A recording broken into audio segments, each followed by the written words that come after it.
Babaji, Babaji, Babaji, ik is bucket. You didn't have to cut me off. Say that I can never know we were nothing. I don't even need your love. You treat me like a snake, and I feel so love. Pacaran denganmu tersiksa batinku, masih ingin dirinya bercampur dengan cemburu. Mau setia, namun kecuriga, jangan. 2,000 years later. Halo teman-teman, Bismillahirrahmanirrahim. Assalamualaikum warahmatullahi wabarakatuh. Alhamdulillahirabbil alamin. Puji syukur kita panjatkan atas kehadiran Allah Subhanahu wa taala yang telah memberikan kita nikmat dan kesehatan sehingga kita semua sempat hadir di tempat ini. Salawat serta salam tak lupa pula kita curahkan kepada junjungan kita, suri tauladan kita, Nabi besar Muhammad Sallallahu Alaihi Wasallam beserta para sahabatnya yang telah membawa kita dari alam yang gelap gulita menuju alam yang terang benderang seperti yang kita rasakan pada saat ini. Di video kali ini saya akan membuat video pembelajaran dengan tema pengertian P3K dan tujuan P3K. Video ini saya buat untuk memenuhi tugas akhir mata kuliah saya, yaitu mata kuliah Pendidikan Kesehatan Sekolah yang diampu langsung oleh dosen Ibu Rosti SPD MPD. Baik teman-teman, sebelum kita mulai ke materi, izinkan saya ingin memperkenalkan diri. Perkenalkan, nama saya Agun Darussalam. Saya dari Universitas 19 November Kolaka. Saya dari program studi Pendidikan Jasmani, Fakultas Keguruan dan Ilmu Pendidikan. Langsung saja ke materi yang pertama, yaitu pengertian P3K. Teman-teman pasti bertanya, apakah itu P3K? P3K adalah pertolongan pertama yang diberikan kepada korban kecelakaan ataupun penyakit mendadak sebelum mendapatkan pertolongan medis profesional. P3K bertujuan untuk meringankan rasa sakit, mencegah keadaan yang memburuk, dan menyelamatkan jiwa. Materi yang kedua yaitu definisi P3K dan tujuannya. Definisi P3K dan tujuannya merupakan tindakan awal yang diberikan kepada seseorang yang mengalami kecelakaan atau penyakit mendadak sebelum mendapatkan pertolongan medis. Tujuan P3K adalah untuk mencegah keadaan memburuk, meringankan rasa sakit, dan menyelamatkan jiwa. Yang pertama yaitu mencegah keadaan memburuk.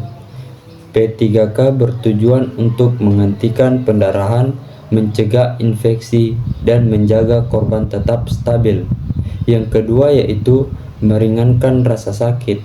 P3K dapat membantu meredamkan rasa sakit dengan menggunakan obat pereda nyeri, kompres dingin, atau teknik lainnya. Yang ketiga yaitu menyelamatkan jiwa. P3K dapat membantu menyelamatkan jiwa korban dengan melakukan tindakan seperti CPR atau menghentikan pendarahan yang hebat. Materi selanjutnya yaitu perlengkapan P3K yang wajib tersedia. Perlengkapan P3K harus berisi berbagai peralatan dan obat-obatan yang diperlukan untuk memberikan pertolongan pertama yang efektif. Obat-obatan, perban, plaster, antiseptik, obat pereda nyeri, obat diari, dan obat alergi.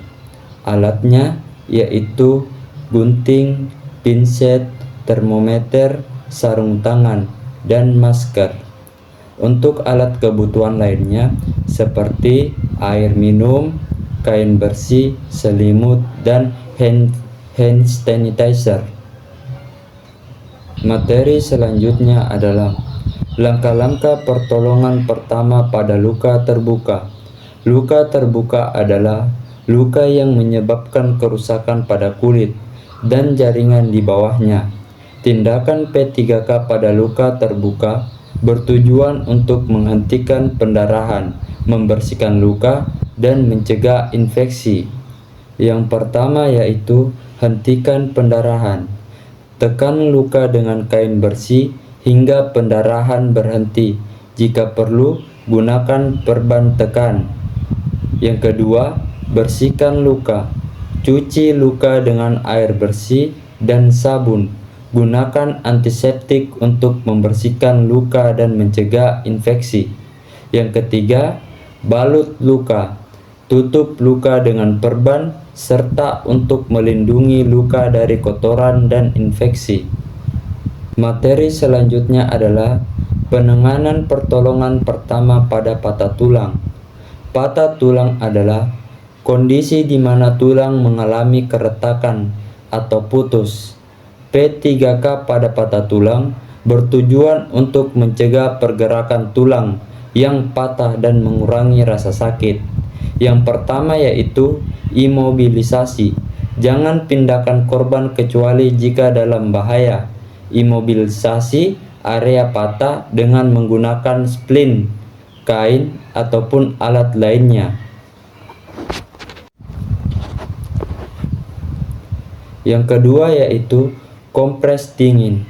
Berikan kompres dingin pada area patah untuk mengurangi pembekakan darah dan rasa sakit. Yang ketiga, posisi tinggi. Jika memungkinkan, posisi area yang patah lebih tinggi dari jantung untuk mengurangi pembengkakan. Materi selanjutnya adalah penanganan pertolongan pertama pada luka bakar. Luka bakar terjadi ketika kulit terkena panas, api, bahkan kimia, ataupun listrik. Tindakan P3K pada luka bakar bertujuan untuk mendinginkan area yang terbakar, mengurangi rasa sakit, dan mencegah infeksi. Yang pertama yaitu dinginkan luka. Segera siram area yang terbakar dengan air dingin selama 10-15 menit. Hindari penggunaan es atau air dingin. Yang kedua yaitu bersihkan luka. Bersihkan luka dengan air sabun dan keringkan dengan kain bersih. Yang ketiga, balut luka. Tutup luka dengan perban steril dan jangan pecahkan lepu. Materi selanjutnya adalah penanganan pertolongan pertama pada tersedak dan pingsan. Tersedak dan pingsan adalah kondisi darurat yang memerlukan penanganan segera. Tindakan P3K bertujuan untuk membuka jalan pernapasan dan mengembalikan kesadaran korban. Yang pertama yaitu tersedak. Cara mengatasinya yang pertama yaitu lakukan manuver Helimit. Yang kedua, jika korban tidak sadar diri, panggil bantuan medis.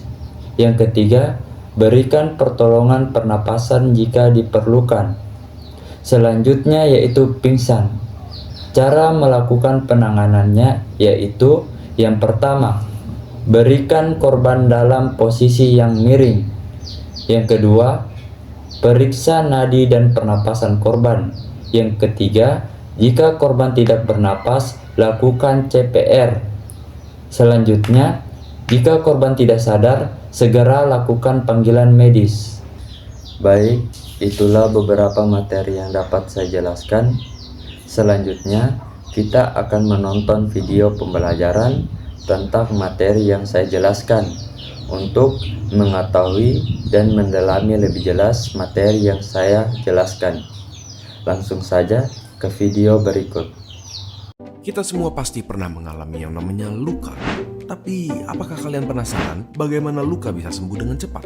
Anggap saja kalian sedang mengatur beberapa berkas berupa kertas dan ups, tiba-tiba tangan kalian tersayat. Bagaimana cara tubuh kita mengatasi begitu banyak bakteri di sekitar kita yang bisa saja masuk melalui luka tersebut?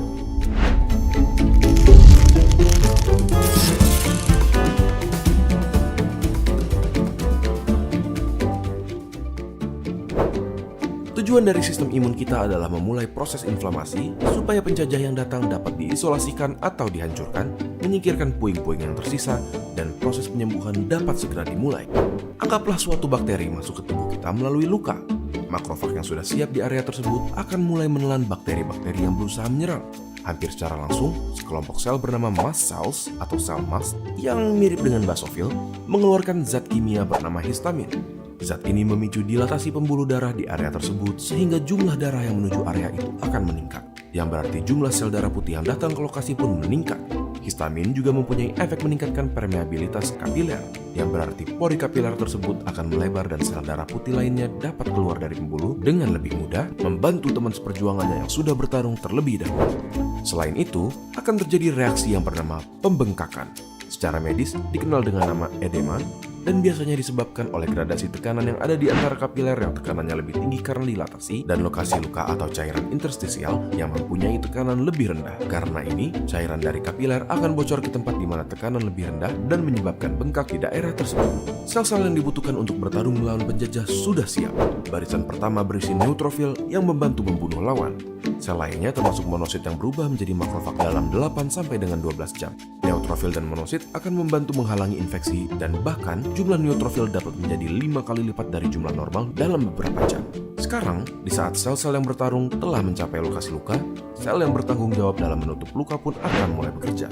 Ini termasuk faktor pembunuh. Pada dasarnya, setelah area luka yang didatangi bakteri dibersihkan oleh sel darah putih, yang harus dilakukan sisanya hanyalah regenerasi kulit dengan memperbaiki jaringan yang terluka. Terlihat sederhana dari luar, namun cukup kompleks bukan? Bagaimana menurut kalian? Bukankah pertahanan tubuh kita hebat? Bagikan video ini ke teman kalian agar mereka dapat memahaminya juga. Jangan lupa subscribe untuk mendukung keberlangsungan channel ini. Jika ada topik yang kalian ingin kami bahas, kalian bisa tulis di kolom komentar untuk kami lihat. Terima kasih dan sampai ketemu di video berikutnya.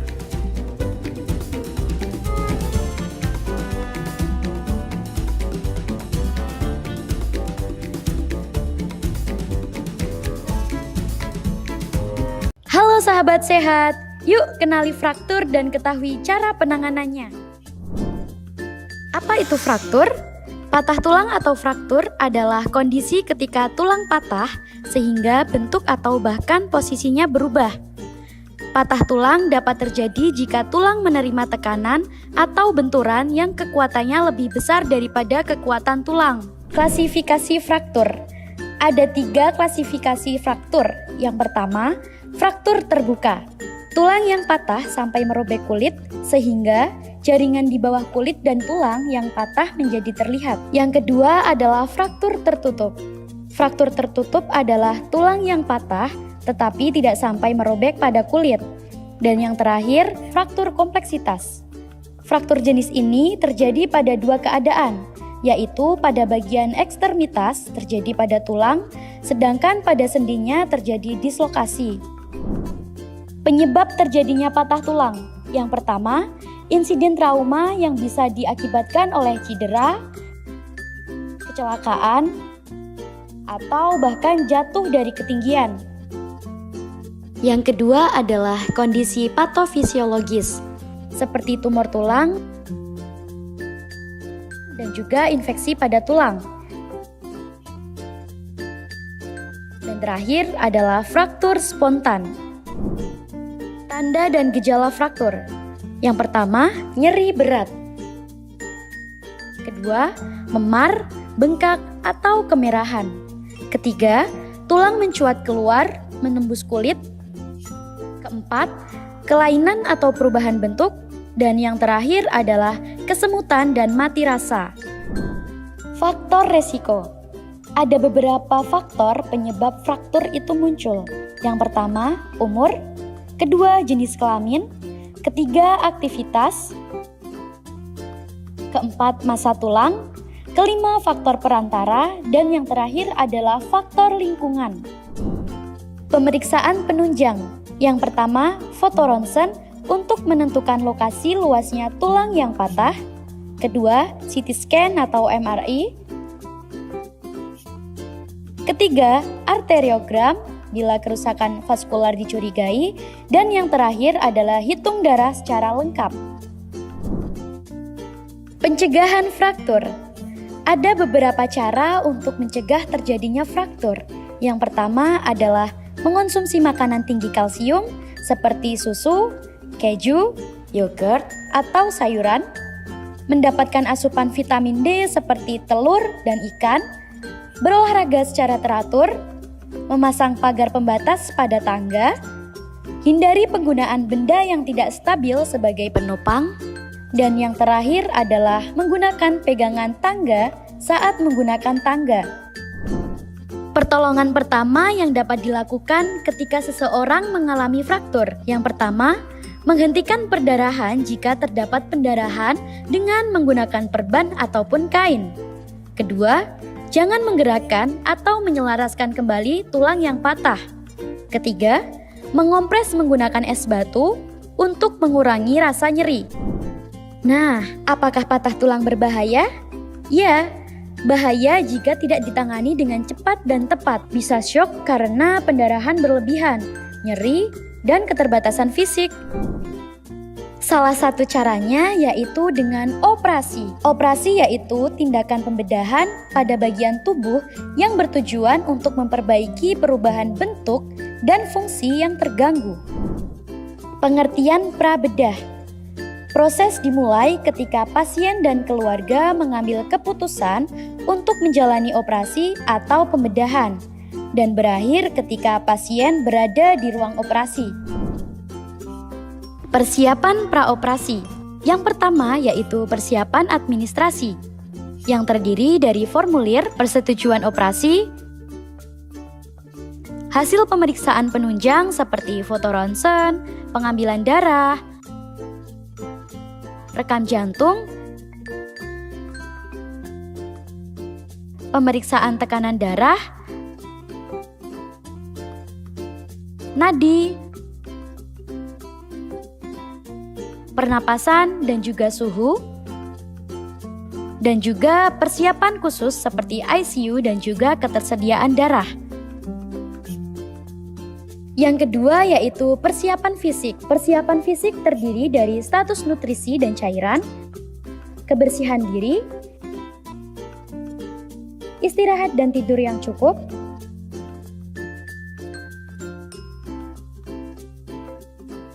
puasa 6-8 jam, pencukuran daerah operasi, serta kebersihan lambung dan juga usus. Ketiga, persiapan obat premedikasi, yaitu obat yang diberikan 1-2 jam sebelum operasi untuk mencegah terjadinya infeksi. Dan yang terakhir adalah persiapan psikologis. Persiapan psikologis terdiri dari informasi operasi, dukungan orang terdekat, kesiapan mental, dan juga teknik menurunkan kecemasan. Pengertian ansietas atau kecemasan. Kecemasan adalah gangguan alam perasaan yang ditandai dengan perasaan ketakutan atau kekhawatiran yang mendalam disertai berbagai keluhan fisik karena adanya pengalaman baru, termasuk pasien yang akan mengalami tindakan operasi. Cara penanganan ansietas atau kecemasan. Yang pertama, teknik relaksasi. Teknik nafas dalam, caranya adalah dengan menghirup udara dalam-dalam melalui hidung, lalu menahannya 3 detik, kemudian mengeluarkannya kembali melalui mulut. Kedua adalah teknik distraksi. Dengan membaca majalah atau koran, mendengarkan musik, serta menonton untuk mengalihkan rasa cemas yang terjadi. Dan yang terakhir adalah berdoa. Menyerahkan semua kecemasan kita kepadanya, dan percayalah, semua akan baik-baik saja karena ada Tuhan yang selalu bersama kita. Terima kasih. Banyak mitos di masyarakat tentang penanganan luka bakar yang masih salah. Misalnya mengoleskan pasta gigi atau body lotion pada kulit yang mengalami luka bakar. Gimana penanganan luka bakar yang tepat? Ini kata dokter.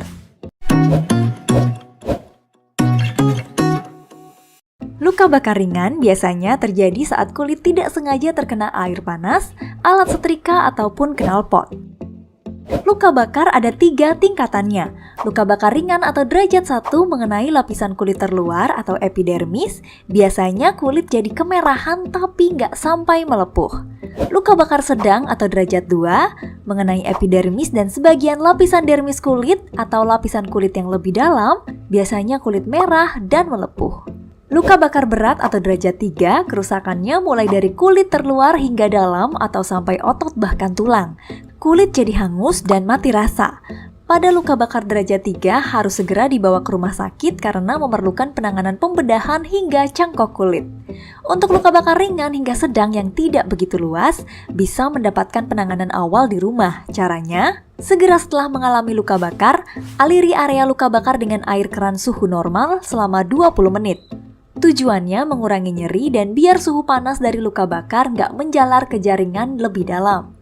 Kalau nggak ada air keran, bisa dikompres pakai kain yang udah direndam air, ganti kompres sesering mungkin selama 20 menit. Jangan gunakan es atau air es untuk mengompres luka bakar karena suhu yang terlalu dingin dapat mengiritasi kulit. Jangan mengolesi pasta gigi ataupun lotion dengan pewangi pada area luka bakar karena bisa memicu infeksi dan tambah merusak jaringan kulit. Setelah luka bakar dialiri dengan air, oleskan salep antibiotik seperti basitracin, silver sulfadiazin untuk mencegah infeksi. Kemudian tutup luka bakar dengan perban steril. Jika luka bakar cukup luas, segera ke layanan kesehatan terdekat. Ini kata dokter tentang penanganan luka bakar. Terima kasih sudah menyaksikan video ini. Dukung terus channel Ini Kata Dokter dengan like, Share, dan subscribe. See you on the next video.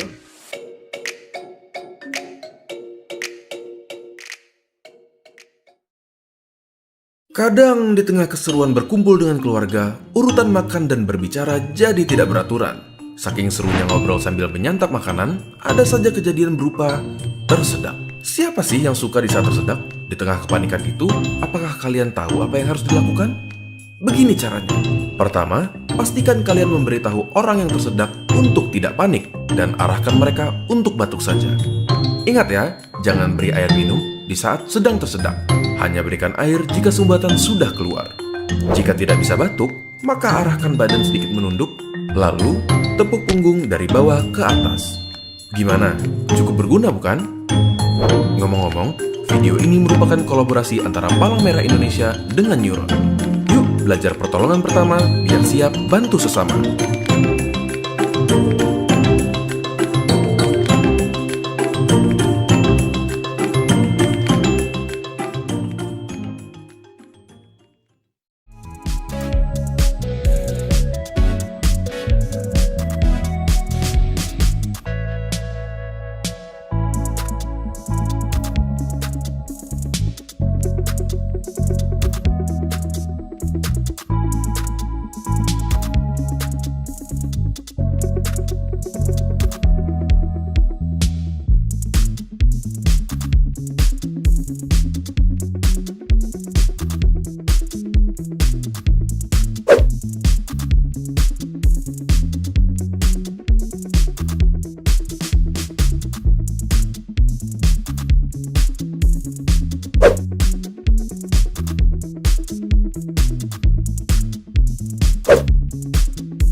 Untuk kesimpulan dan tindak lanjut dari materi P3K, P3K merupakan tindakan awal yang sangat penting dalam memberikan pertolongan kepada korban kecelakaan atau penyakit mendadak.